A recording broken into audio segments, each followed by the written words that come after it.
Good day, hope you are well.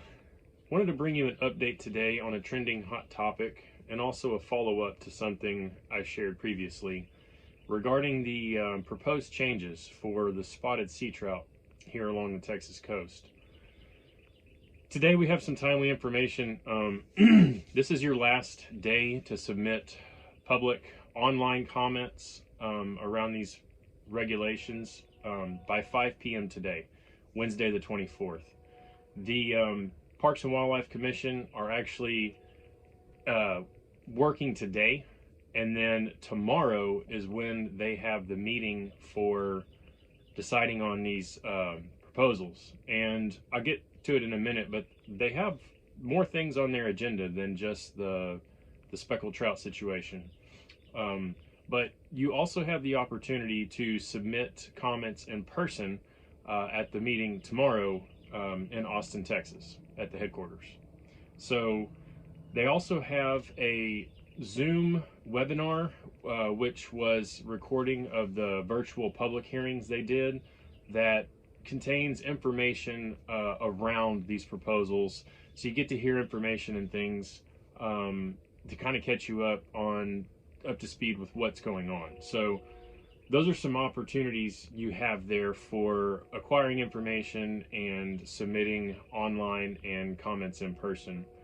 I wanted to take an opportunity here to just share a little bit of a recap or a history on how or why we got here, in case you're unaware or if you missed it. So a lot of this is in response to the February 2021 freeze that impacted a lot of speckled trout along the coast.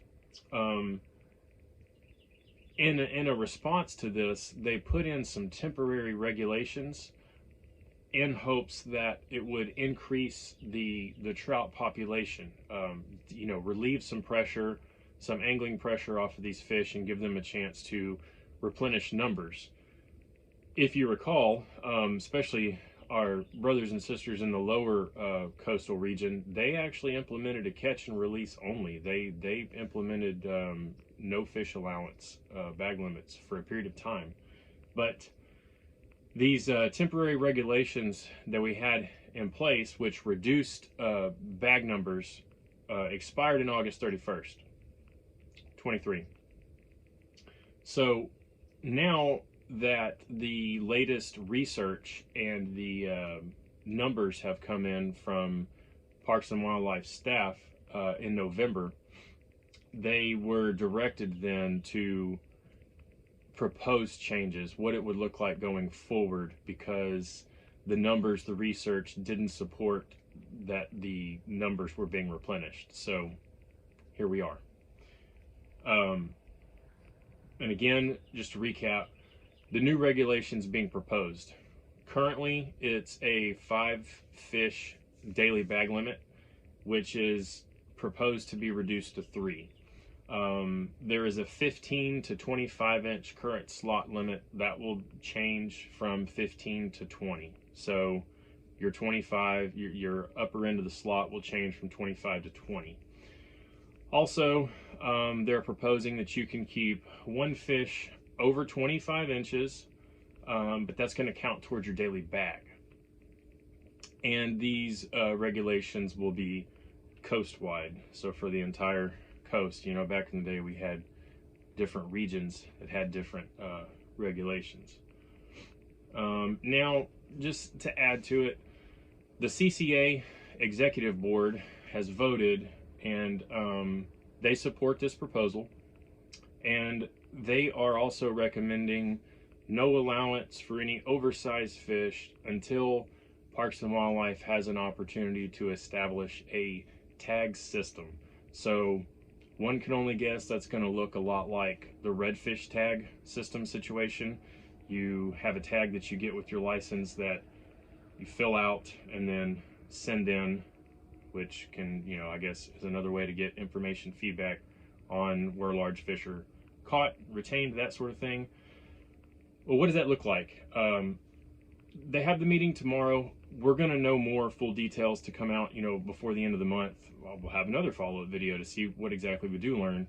But if they go that route, that there will not be an allowance for an oversized fish until a tag system is implemented. How long might that take?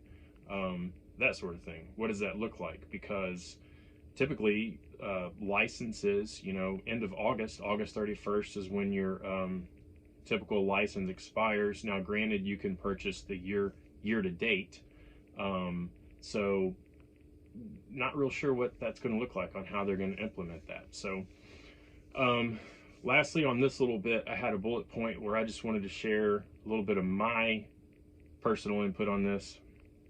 Depending on what side of the coin or aisle you are on this, expect this to pass.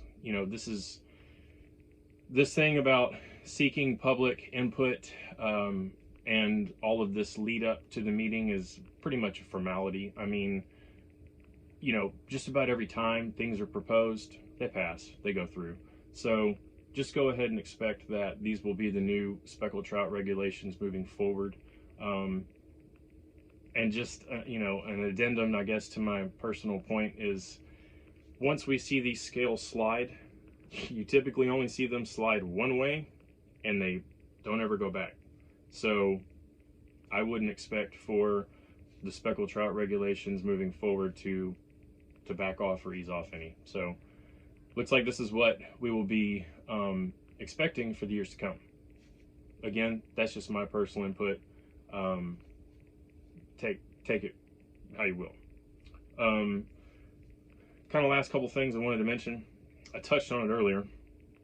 The commission's meeting agenda are addressing many actions, not just the speckled trout proposed regulations, but I think it's going to be the first item they talk about and address.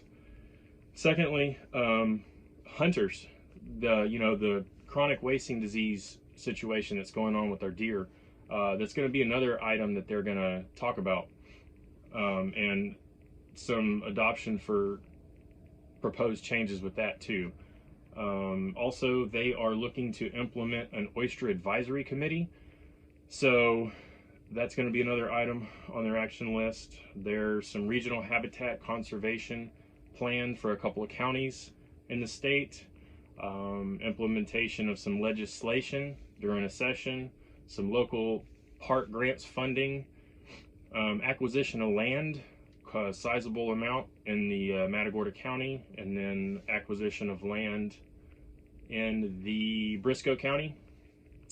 A couple of large tracts of land going on there, exchange of land.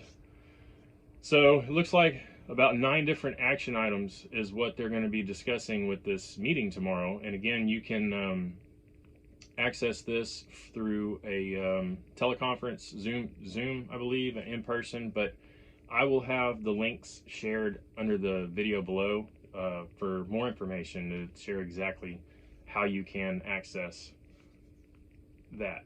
Lastly, in summary, guys, I like bringing you these updates. Thanks for joining me, and share this video with someone you know that loves speckled trout. Let them know if they're not already in the know. I know I'm not the only one sharing about this, but we are working to get the word out and let your friends and fishing buddies know what we should expect with regulations with speckled trout. And then please like this video and subscribe. I will be sharing more videos like this, fishing news related, reports, all kinds of stuff. We'll get into some custom rod building stuff, video fishing footage, that sort of thing. Still a new channel, still growing, still working to bring you content every day. So thanks again for joining me, and see you in the next one.